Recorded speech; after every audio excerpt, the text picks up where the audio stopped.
Iran supreme leader Ayatollah Ali Khamenei நிபந்தனையின்றி சரணடைய வேண்டும் என அமெரிக்க அதிபர் டொனால்ட் ட்ரம்ப் எச்சரிக்கை. கமேனி எங்கு பதுங்கியிருக்கிறார் என்பது தங்களுக்கு தெரியும் என்றும் அவரை கொல்வது நோக்கமல்ல என்றும் ஆவேசம்.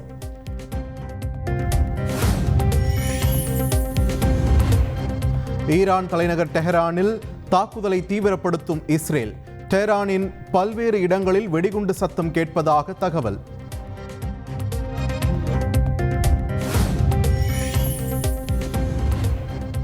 ஈராக் முன்னாள் அதிபர் சதாம் ஹுசைனுக்கு ஏற்பட்ட இறுதி முடிவுதான் ஈரான் தலைவர் கமேனிக்கும் ஏற்படும் என இஸ்ரேல் பகிரங்க எச்சரிக்கை. ஈரான் தலைநகர் டெஹரானை விட்டு பொதுமக்கள் உடனடியாக வெளியேறவும் இஸ்ரேல் அறிவுறுத்தல்.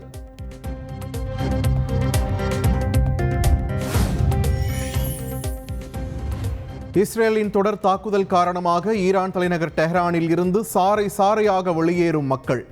வாகனங்கள் வரிசை கட்டி நிற்பதால் கடும் போக்குவரத்து நெரிசல்.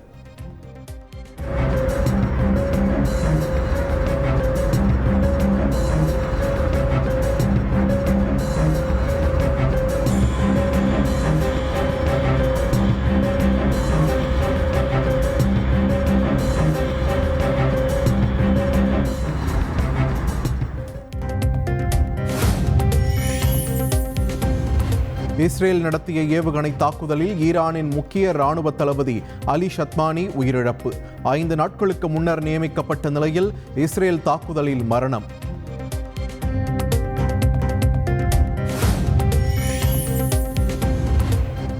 இஸ்ரேல் ஈரான் இடையே மோதல் நீடித்து வரும் சூழலில் ஈரானில் இருந்த 110 இந்திய மாணவர்கள் பத்திரமாக மீட்கப்பட்ட மாணவர்கள் அர்மேனியா தலைநகர் எரெவனில் தங்க வைக்கப்பட்டுள்ளதாக அறிவிப்பு.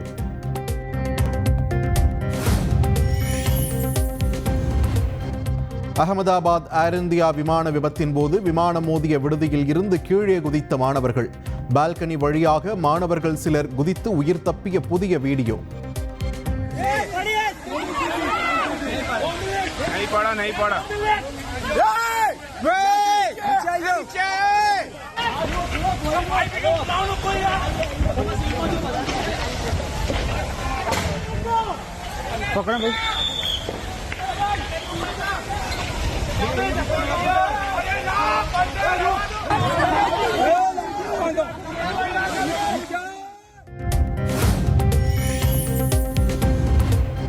தொழில்நுட்ப கோளாறு காரணமாக ஒரே நாளில் 2 ஏர் இந்தியா விமானங்கள் ரத்து.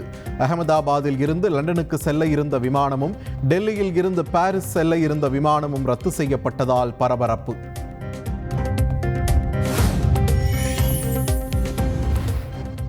அகமதாபாத் விமான விபத்து காரணமாக காப்பீட்டு நிறுவனங்கள் சுமார் 4000 கோடி ரூபாய் காப்பீடு தர வேண்டிய நிலை ஏற்பட்டுள்ளதாக தகவல்.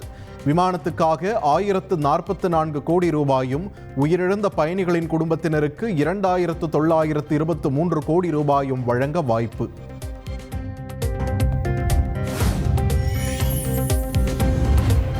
டெல்லியில் மத்திய தொல்லியல் துறையின் இயக்குநராக பணிபுரிந்து வந்த அமர்நாத் ராமகிருஷ்ணன் நொய்டாவுக்கு பணியிட மாற்றம். கீழடி தொடர்பாக அமர்நாத் ராமகிருஷ்ணனின் அறிக்கையை மத்திய அரசு திருப்பி அனுப்பியது சர்ச்சையான நிலையில் நடவடிக்கை.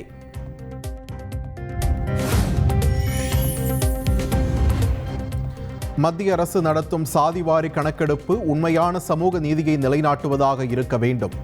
தமிழக வெற்றிக் கழக தலைவர் விஜய் வலியுறுத்தல்.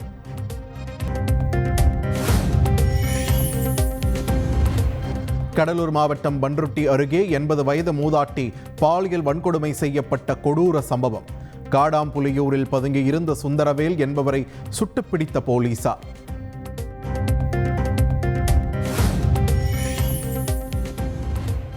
எண்பது வயது மூதாட்டி கூட்டு பாலியல் வன்கொடுமை செய்யப்படவில்லை. ஒருவர் மட்டுமே குற்ற சம்பவத்தில் ஈடுபட்டுள்ளதாக கடலூர் மாவட்ட எஸ்பி விளக்கம்.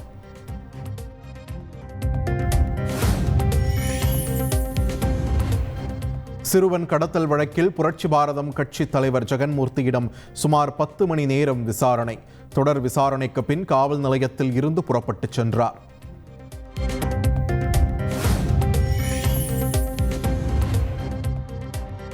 சிறுவன் கடத்தல் வழக்கில் சஸ்பெண்ட் செய்யப்பட்ட ஏடிஜிபி ஜெயராமிடம் விசாரணை நிறைவடைந்த நிலையில் ஏடிஜிபிக்கு மீண்டும் சம்மன் வழங்க முடிவு.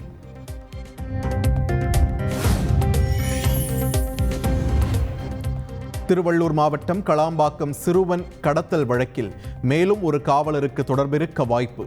கடத்தல் சம்பவத்தின் போது ஏடிஜிபி காரை ஓட்டியது அவருக்கு கார் ஓட்டும் 2 காவலர்களில் ஒருவர் என விசாரணையில் தகவல்.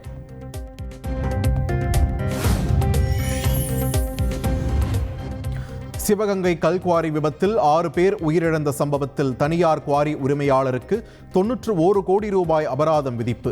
அரசு அனுமதியின்றி கற்கள் எடுக்கப்பட்டதற்கு 88.60 கோடி ரூபாயும், கிராவல் மண் எடுத்ததற்கு 2.39 கோடி ரூபாயும் அபராதம்.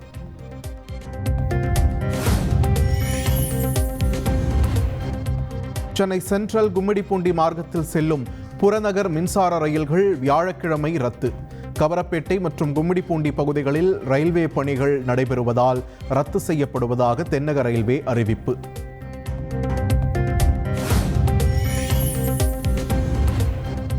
கள் இறக்கும் போராட்டம் தொடர்பான விசாரணையை எதிர்கொள்ள தயார் என நாம் தமிழர் கட்சி ஒருங்கிணைப்பாளர் சீமான் அறிவிப்பு. இதுபோன்று பல வழக்கு விசாரணைகளை பார்த்துள்ளதாகவும் ஆவேசம்.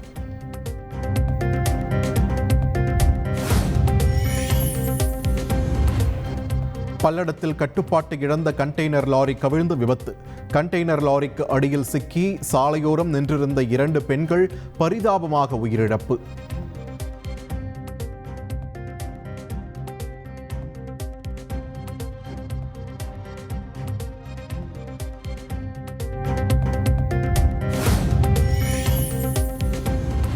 தென்காசி முதியோர் காப்பகத்தில் உணவு உபாதையால் பாதிக்கப்பட்டு மருத்துவமனையில் சிகிச்சை பெற்று வந்த மேலும் ஒருவர் உயிரிழப்பு. கடந்த வாரம் 4 பேர் உயிரிழந்த நிலையில் நெல்லை அரசு மருத்துவக் கல்லூரி மருத்துவமனையில் மேலும் 11 பேருக்கு சிகிச்சை.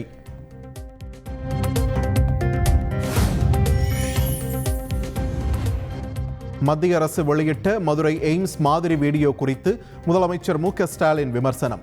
கற்பனை காட்சிகளை உருவாக்கி அளித்துள்ளார்கள் என காட்டம்.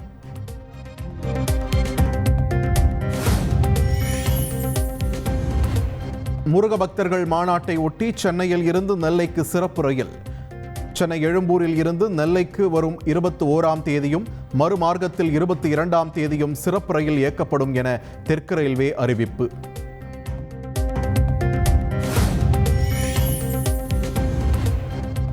கன்னட மொழி குறித்து கமல்ஹாசன் தெரிவித்த கருத்துக்கு மன்னிப்பு கோர வேண்டும் என கர்நாடக உயர்நீதிமன்றம் உத்தரவிட முடியாது. தக் லைஃப் திரைப்பட தடை விவகாரத்தில் உச்சநீதிமன்றம் அதிரடி.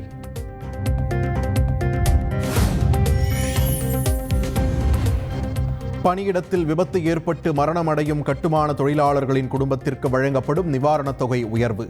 நிவாரணத் தொகையை 5 லட்சம் ரூபாயில் இருந்து 8 லட்சம் ரூபாயாக உயர்த்தி தமிழக அரசு அரசாணை வெளியீடு.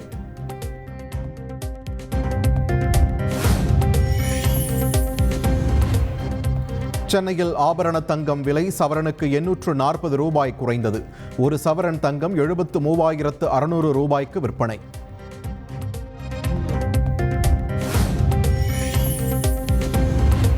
தெற்கு குஜராத் வங்கதேசத்தை ஒட்டிய மேற்கு வங்கத்தில் அடுத்தடுத்து 2 குறைந்த காற்றழுத்த தாழ்வு பகுதி உருவானது. அடுத்த 24 மணி நேரத்தில் வலுவடையக்கூடும் என இந்திய வானிலை ஆய்வு மையம் கணிப்பு.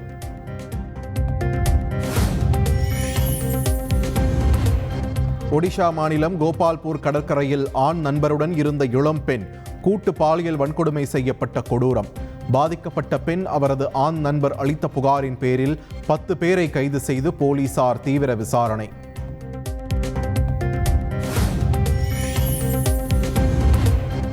யுக்ரைன் தலைநகர் கீவில் உள்ள அடுக்குமாடி கட்டடத்தில் ரஷ்யா நடத்திய ட்ரோன் தாக்குதலில் 14 பேர் உயிரிழப்பு.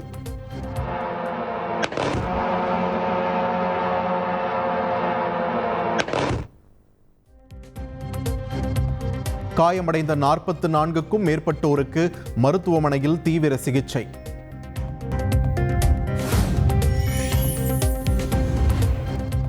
டிஎன்பிஎல் தொடரில் இன்று திருச்சி மற்றும் கோவை அணிகள் பலப்பரீட்சை.